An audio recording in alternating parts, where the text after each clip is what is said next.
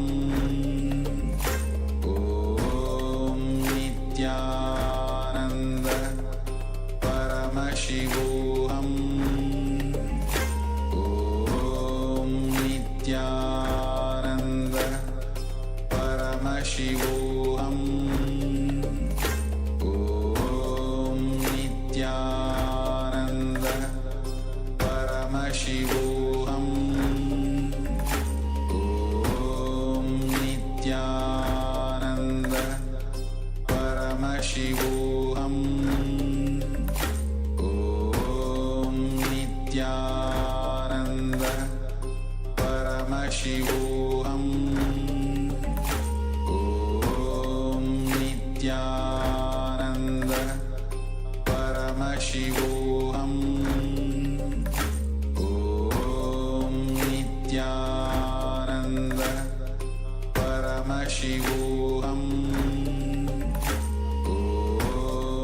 Nityananda Paramashivoham Om Nityananda Paramashivoham Om Nityananda Paramashivoham Om Nityananda Paramashivoham Om Nityananda Paramashivoham Om Nityananda Paramashivoham Paramashivoham Om Nityananda Paramashivoham Om Nityananda Paramashivohananda Parananda Paramashivoham Om Nityananda Om Nityananda Paramashivoham Om Nityananda Paramashivoham Om Nityananda Paramashivoham Om Nityananda Paramashivoham Om Nityananda Paramashivoham Om Nityananda Paramashivoham Om Nityananda Paramashivoham Om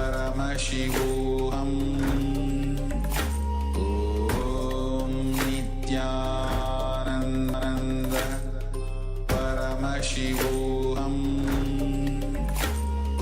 Om Nityananda Paramashivoham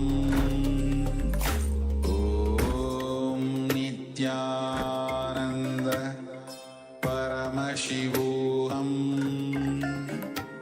Om Nityananda Paramashivoham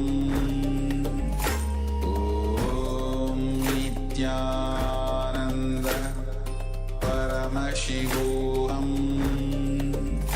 Om Nityananda Paramashivoham